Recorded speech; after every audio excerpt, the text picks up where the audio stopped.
Bonjour, c'est Patricia d'un Brin de Liberté. Nous sommes en avril et le printemps est bien installé.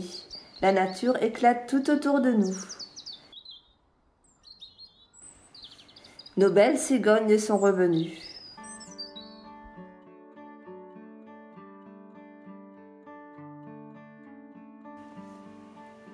Mes semis du mois dernier sont sortis de terre et se développent harmonieusement.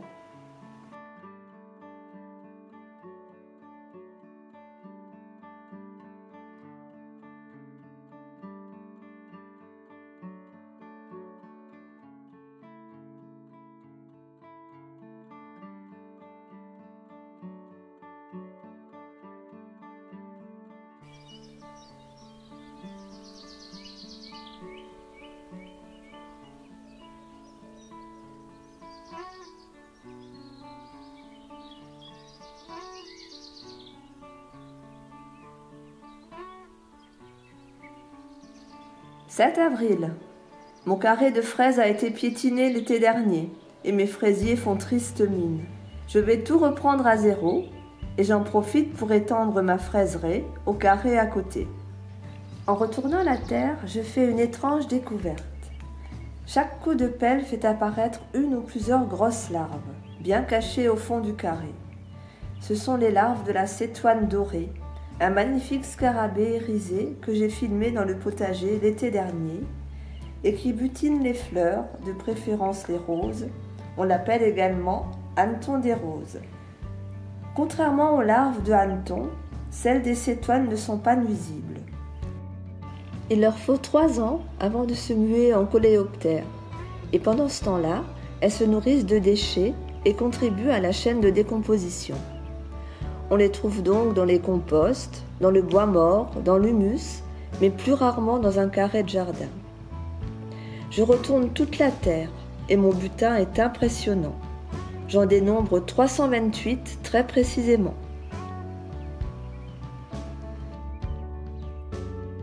J'emmène tout ce petit monde dans la sapinière au bout de ma rue. Je creuse des trous au milieu des souches et des branches mortes et j'y enterre toutes les larves. Elles trouveront plus facilement à se nourrir ici que dans mon petit carré potager.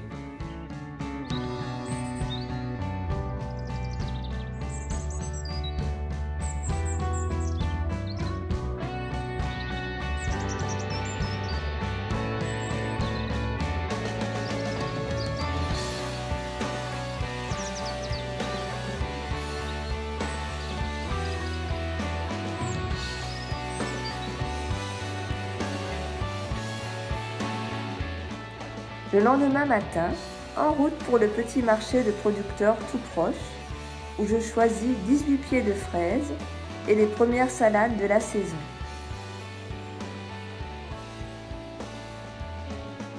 Dans le grand carré, j'ai nettoyé les anciens pieds de fraises et j'ai détaché les minuscules rejets, les stolons, que j'ai regroupés dans une jardinière remplie de terreau composté.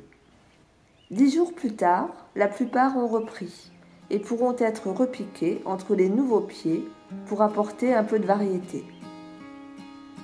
Le carré aux cétoines se métamorphose en une nouvelle fraiseraie.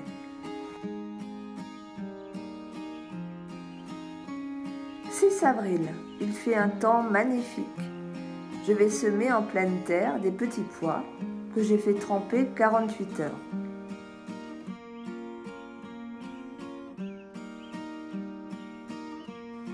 J'ai fait 2 tranchées distantes de 40 cm et je dépose un petit pois tous les 3 cm environ.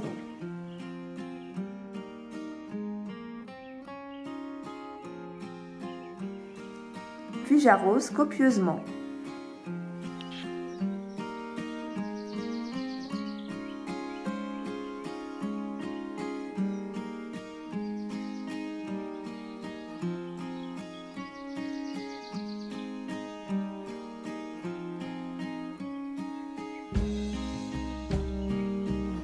« 12 avril. Malgré mes 11 carrés de jardin, je me sens à l'étroit dans mon potager. Dans le fond du jardin, un écran végétal déborde largement sur le gazon. Après une demi-journée de taille et de nettoyage, Pascal me dégage une plate-bande que je vais transformer en annexe de mon potager. Pendant que Pascal pioche et décompacte le sol, je récupère du compost que je mélange à de l'herbe de tonte de l'année dernière, déjà bien décomposée.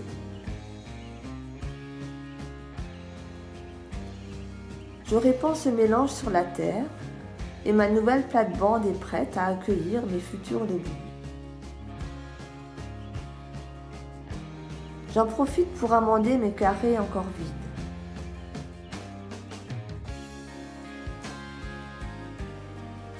Je répands également du compost autour de mes fraisiers et je termine par un paillis de tonte sèche et de feuilles mortes pour conserver la fraîcheur.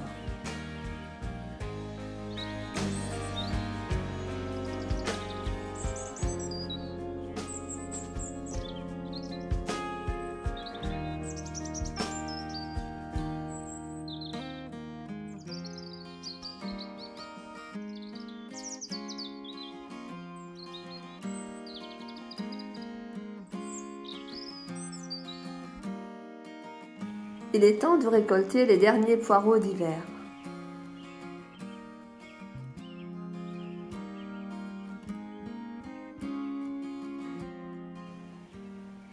Dans le carré que je viens de libérer, je prépare mes semis de carottes en les mélangeant avec du marc de café sec. Cette méthode offre plusieurs avantages. Le marc est riche en éléments fertilisants et aide les graines à germer. Il repousse la mouche de la carotte. Les graines de carotte sont mieux réparties dans le sillon et l'éclaircissage est facilité.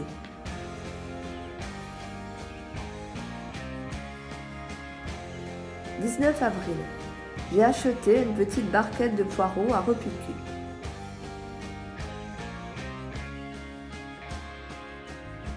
Tout d'abord, je prépare les plants. Le poireau est un des seuls légumes avec le céleri dont on raccourcit les racines avant la plantation. Je laisse à peu près 2 cm et je coupe également le bout des feuilles.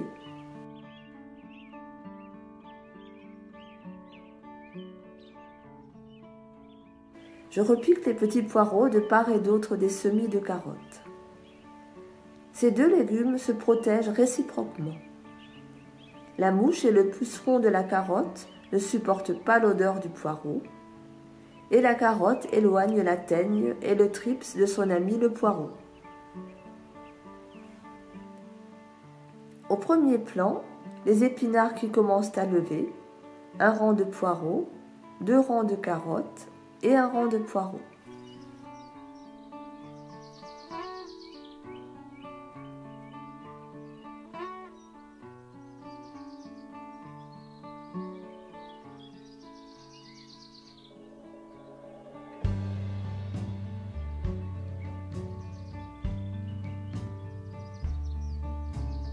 « 19 avril.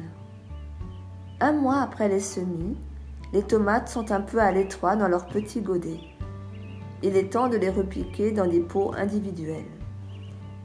Je choisis les 4 plus beaux plants de chaque variété. Je les retire délicatement de leur godet. Je ne conserve qu'un plant si plusieurs graines ont germé.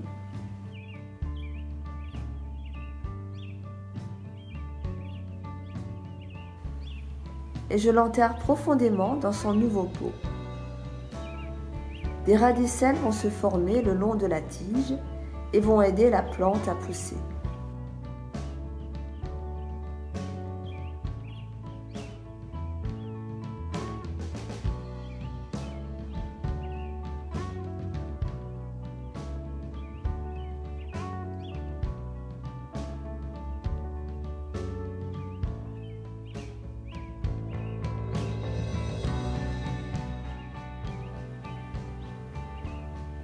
Puis j'arrose copieusement.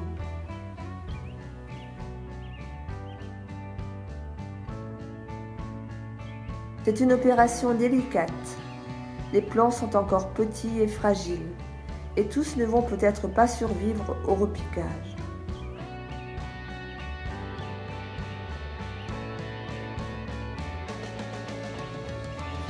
La plupart font triste mine.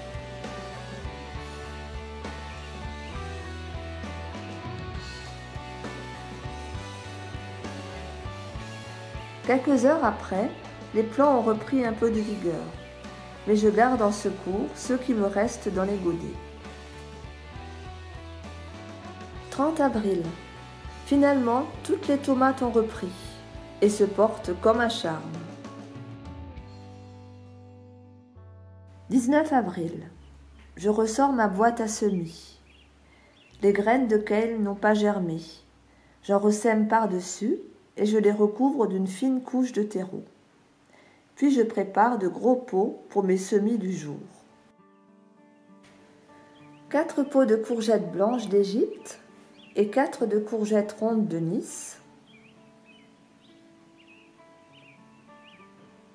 4 pots de concombres et 4 de capucines.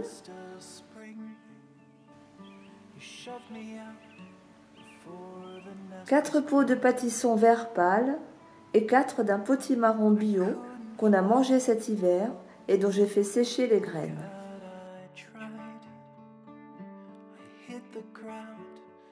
30 avril, 12 jours plus tard. Les courgettes sont énormes, les pâtissons sortent bien, les capucines démarrent tranquillement, les concombres et les potimarrons ont bien poussé. Toute la serre se porte bien.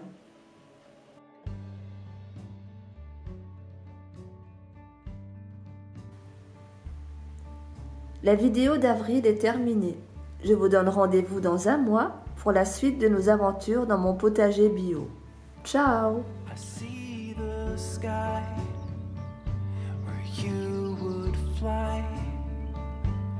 I would wait for you so patiently.